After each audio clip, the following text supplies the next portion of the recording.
23 қыркүйекке арналған күнделікті нақты, сапалы жұлдыз жорамал. Күнделікті жұлдыз жорамалыңызды бірінші болып есту үшін арнаға жазылып, қоңырау белгісін баса кетіңіз. Сонда сіз бірінші болып естисіз. Лайк басып пікір қалдырсаңыз қуанып қаламыз. Тоқтым күн сәтті оқиғаларды алып келеді. Әсіресе ескі жоспарын жүзеге асыруға бел буған ұйымдар үшін күн сәтті өтеді. Жолда кейбір қиындықтар пайда болуы мүмкін, бірақ сіз оларды өз бетіңізше жеңе алмайсыз. Сенімді одақтастар мен нағыз достар табу мүмкіндігі туындайды. Ал бүгінгі күні іскерлік қарым-қатынастардан басталатын қатынастар уақыт өте келе романтикалық сипатқа ие болуы мүмкін, егер сіз қаласаңыз. Дегенмен асығыстықтан аулақ болу маңызды. Әдетте асығыс қабылданған шешімдер сәтті болмайды. Егер әр қадамды мұқият ойласаңыз, мақсатыңызға жету жолын таба аласыз. Қаржылық мәселелерде сақтық қажет. Бұл әсіресе ірі сатып алуларды немесе маңызды инвестицияларды жоспарлап жүрген тоқтыларға қатысты. Кез келген келісім жасамас бұрын серіктесіңіздің сенімділігін тексеріңіз. Күнді осылай жоспарлаған дұрыс, күннің екінші жартысында демалуға көбірек уақыт қалатындай етіп. Кешке шаршататын істерді жоспарламаған жөн. Торпақ ұсақ түйекке уақыт жұмсамаңыз, бірден маңызды және күрделі істерге кірісіңіз. Бұл күн өте сәтті болады, көптеген торпақтар осы күні өз ісінде табысқа жету мүмкіндігін алады. Жаңа мүмкіндіктер жұмыс іздеп жүргендер немесе кәсібін өзгерту туралы ойлап жүргендер үшін ашылады. Егер сіз уақытында бастама көрсетсеңіз, қызықты ұсыныс аласыз, қаржылық жағдайыңызды нығайта аласыз. Кейбір телістер табысты келісімдер жасайды. Күннің бірінші жартысында өз бетіңізше әрекет жасаған жөн. Уақытылы көмек алу қиынға соғуы мүмкін, сондықтан өз күшіңізге сүйенген дұрыс. Егер жағдай мүмкіндік берсе, серіктестеріңізге көмектесуге тырысыңыз. Бүгін өзгенің пайдасына жасалған әрекеттер сізге де пайдалы болады. Күннің екінші жартысында адамдармен тіл табысу оңай болады. Қызықты танысулар, болашақ іскерлік серіктестермен кездесу ықтимал. Романтикалық қарым-қатынастардың басталуы да мүмкін. Егіздер жылдан әрекет ету керек. Бүгін ойлануға уақыт болмайды, интуицияға сүйенуге тура келеді. Бірақ ол сізді қателеспейді, және сіз барлық істі жақсы нәтижелермен аяқтайсыз. Көптеген егіздер үшін бұрын алған білімдері пайдалы болады. Осы білімдердің арқасында олар мақсатқа жетудің жолын табады, жасырын дұшпандарын ашып, кәсіби жағдайларын нығайту жолын іздейді. Қаржылық кірістер болуы мүмкін. Бұл көбінесе аз соманы білдіреді. Оны бос нәрселерге жұмсамауға тырысасыз, пайдалы сатып алулар жасауға немесе кейінірек пайда табуға мүмкіндік береді. Күн іскерлік қарым-қатынас үшін қолайлы, жаңа серіктестермен тіл табысу оңай болады. Тіпті жақында қарсыластар болған адамдар да сіздің жағыңызға шығады. Достармен кездесулер қуантады. Ал романтикалық қарым-қатынастарды бастау үшін бұл ең сәтті күн емес, елестер мен жалған үміттер қарым-қатынасты қиындатуы мүмкін. Шаян. Сізге көп пайдалы істерді жасауға тура келеді. Алайда шаяндардың бәрі өздерінің мүдделерін бірінші орынға қоймайды. Көптеген шаяндар басқа адамдарға қамқорлық жасауға, әділеттілікті қалпына келтіруге, бөтен адамдардың қателіктерін түзетуге көңіл бөледі. Бұл іскерлік мәселелерді шешуге кедергі келтіруі мүмкін, бірақ егер сіз тым сенгіш болмасаңыз, өте маңызды мәселелерге қауіп төндірмейді. Кәсіби өсуге ұмтылған шаяндарға бүгін өтірік қарапайымдылықты тастап, өз жетістіктері туралы айту ұсынылады. Көпшілігі оны қызығушылықпен тыңдайды, сондықтан сұрақтарға ашық жауап беруге және тәжірибе бөлісуге ұялмаңыз. Кейбір шаяндар сіз бұрын ешқандай мақсатсыз жасаған әрекеттер үшін марапат алады. Бұл күн оқу мен көзқарастарды кеңейтетін әрекеттер үшін өте қолайлы.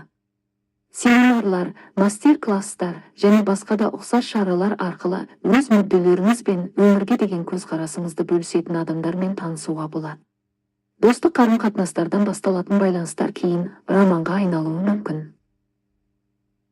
Арыстан кіммен де болсын бірлесіп әрекет етуге келісу қиын болады, сондықтан маңызды мәселелерді шешуде тек өз күшіңізге сенуіңіз керек. Бақытыңызға орай өз күштеріңіз жеткілікті болады, және жолда кедергілер болмайды. Көптеген арыстандар бұрын жіберген қателіктерін түзей алады, және бұл мүмкіндікті жібермейді. Жақындарыңызбен әсіресе сабырлы болыңыз, бұл күн қарым-қатынастар үшін өте маңызды. Кішкентай жанжалдардан да аулақ болуға тырысыңыз, жақсы көретін адамдарға ешқандай талап қоймаңыз. Сіз сабырлы түрде келісімге келетін болсаңыз, күн тек тыныш емес, жағымды да өтеді, жаңа реніштер болмайды. Жоспарланбаған шығындар мен өкінішті жоғалтулар болуы мүмкін. Барлық арыстандарға бүгін ақша мәселесінде дұрыс шешім қабылдау қиынға соғады. Кейбіреулер импульсқа еріп, қажет емес нәрсеге көп ақша жұмсайды. Ересектер өз денсаулығына назар аудару керек. Бүгін артықшылықтардан аулақ болуға кеңес беріледі. Бикеш қиын, бірақ қызық күн болады. Барлық бикештер үшін сабыр сақтау қиынға соғады, бірақ басын жоғалтпайтындар істерді жалғызда орындап жақсы нәтижелерге жетеді. Жақсы идеялар туындайды.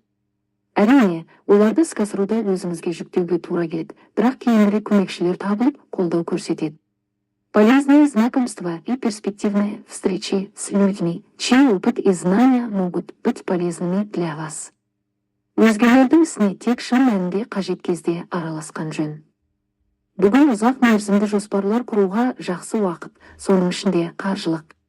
Сатып алуларды асықпай жоспарлаңыз, әсіресе ештеңе жоғалтуыңыз мүмкін заттарға қатысты. Таразы, маңызды шешімдер қабылдаудан немесе үлкен қадамдар жасаудан бұрын 2 рет ойланыңыз. Бұл күн өзгерістерге деген ұмтылыс сезімтал белгілерді ойланбай әрекет етуге мәжбүрлейтін күндердің бірі. Көптеген таразыларға эмоцияларын басқару қиын болады, сондықтан олар одақтастарын ренжітіп, бағалы қарым-қатынастарын бұзып алуы мүмкін. Сондықтан жедел шешімдер қабылдамауға тырысыңыз және ақылға қонымды әрекет етіңіз. Бүгін істерде абайлық пен тәртіп өте маңызды болады. Қолыңызға алған істі соңына дейін жеткізіңіз, тіпті ең ұсақ мәселелерді де шешуден қалдырмаңыз. Егер біреуге маңызды тапсырмалар жүктесеңіз, барлық нәрсенің жақсы орындалғанына көз жеткізіңіз.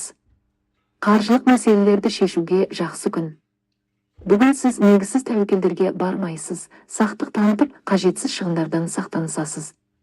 Кешке сатып алу үшін жақсы уақыт. Жеке қарым-қатынастар тұрғысынан да күні жаман емес. Жақындарыңыз сізге көп көмек көрсетіп, бұрын қиындық тудырған мәселелерді шешуге көмектеседі. Нәтижесінде сіз өзіңізді әлдеқайда сенімді сезінесіз. Саршаян, бүгін жеңіл-жеңістерге үміт артпаңыз, табысқа жету үшін күш салуыңыз қажет болады. Кейбір күрделі жұмыс мәселелерін шешуге тура келеді, ал кеңес алатын адам табу қиын болады. Дегенмен интуицияңыз сізге дұрыс жолды көрсетеді, оған сеніңіз. Күн іскерлік келіссөздер, серіктестік шарттарын талқылау, болашақ жұмыс берушілермен кездесулер үшін қолайлы. Бірақ оқиғаларды асықтырмаңыз. Бүгін қабылданған шешімдер алдын ала сипатта болады, және сізге бәрін тағы да ойлауға, және одан да тиімді жағдайларды жасауға мүмкіндік беріледі. Қаржылық тұрғыдан алғанда күн бейтарап болады. Егер ақша мәселелерінде асықпай шешім қабылдамасаңыз, қажетсіз шығындар мен жоғалтулардан аулақ боласыз. Бүгін жасалған жұмыстарыңыз үшін марапат алу ықтимал, кейбір саршаяндарға ескі қарыздарын қайтарады. Күннің басында үйдегі жағдай шиеленіскен болуы мүмкін, жақындарыңызбен пікір қайшылықтары болуы ықтимал. Дегенмен сіз осы мәселені шешіп үйлесімге келесіз. Кешке қарым-қатынастарда гармония орнайды. Мерген күн ерекше қиын болмайды, бірақ проблемалардан толық құтылу қиын болады. Тіпті бірдеңе жоспарға сай жүрмей қалса да, сіз теңдестікті сақтап, табысқа жететініңізге сенімді боласыз. Бұл қиындықтарды шешуге, жылдам нәтиже табуға көмектеседі. Кейбір мергендер бұрын мүмкін емес болып көрінген идеяларын жүзеге асыру жолын табады. Басқалары жаңа жоспарлар құрып, оларды жақын арада жүзеге асыру мүмкіндігіне ие болады. Қызықты танысулар болуы ықтимал. Бұрын жақсы сөздер естіген адамдармен қарым-қатынас орнату мүмкіндігі туындауы мүмкін. Бұл ұзақ достыққа немесе табысты ынтымақтастыққа жол ашуы мүмкін. Жаңа романтикалық қызығушылықтар аз ықтимал, бірақ ұзақ уақыт бірге болған мергендер үшін күн жақсы өтеді. Үлкен сатып алуларды асықпай жасаған дұрыс. Сіз ерекше әрі түсініксіз заттарды таңдап, олар шынымен қажет пе деген ойға түспейсіз. Нәтижесінде маңызды соманы қажетсіз нәрселерге жұмсайсыз. Тәуешкі, бұл күн ең оңай күндердің бірі емес, бірақ сіздің табысқа жету мүмкіндігіңіз бар. Ең бастысы, басымдықтарды ерте анықтап, бірінші кезекте не істеу керек екенін шешу. Бұл мәселеде тек өз интуицияңыз бен ақыл ойыңызға сену керек, өйткені достарыңыздың кеңестері көп пайда әкелмейді. Істелетін жұмыс көп, сондықтан бос отыруға болмайды. Кейде сізге басқа адамдардың қателіктерін түзету немесе олардың бастаған ісін аяқтау қажет болады. Бұл жұмысқа сізден жақсы ешкімде қол жеткізе алмайды. Барлығы бірден бола қоймайды, күш салу қажет, бірақ сіз жетістікке жетесіз. Істерде бастама көрсетуге, өз жоспарларыңызбен бөлісуге өте қолайлы күн, өйткені сіздің идеяларыңыз қолдау табады. Жеке қарым-қатынастарда да оң өзгерістер болады. Достармен кездесулер сәтті өтеді, романтикалық кездесулер қуантады. Су құйғыш бүгін қарым-қатынаста ерекше сақ болыңыз. Сіз әдеттегіден көбірек сенім білдіруіңіз мүмкін, және біреу сіздің сенімділігіңізді пайдаланып қалуы мүмкін. Интуицияңыз бірден кімнің сенімді серіктес екенін, ал кімнен аулақ болу керектігін түсіндіре алмайды. Сондықтан біреуге құпияларыңызды, құнды нәрселеріңізді немесе ақшаңызды бөліспес бұрын 2 рет ойланыңыз. Қаржылық және бағалы мүлікке қатысты маңызды шешімдер қабылдамаңыз, себебі оларды дұрыс басқару қиынға соғады. Қалған мәселелер бойынша күн жақсы болады. Ол сіздің бұрын шешілмеген мәселелеріңізді аяқтап, жақындарыңызбен бірге ұзақ уақыт бойы мазалаған сұрақтарды шешуге мүмкіндік береді. Кейбір су құйғыштарға жаңа жұмыс үшін пайдалы болатын білімді үйрену мүмкіндігі туады. Басқалары жақсы жағынан көрініп, мансаптық сатыда көтерілу мүмкіндігін алады. Күннің екінші жартысы, әсіресе жақында қиын отбасы мәселелерімен айналысқан, немесе туыстарыңызға қатысты шешім күткен су құйғыштарға қуаныш әкеледі. Балықтар күн жақсы өтеді, егер сіз негізсіз тәуекелдерге бармауға тырысып, бәрін бірден жоғалтуға ұмтылмасаңыз. Бірақ бұл оңай болмайды. Әдетте өте сақ балықтар бүгін жеңіл ойлы болады. Жақындарыңызда сіздің өз мақсаттарына пайдаланып кетуі мүмкін адамдар болуы мүмкін, сондықтан сіз оларға оңай олжа болып көрінесіз.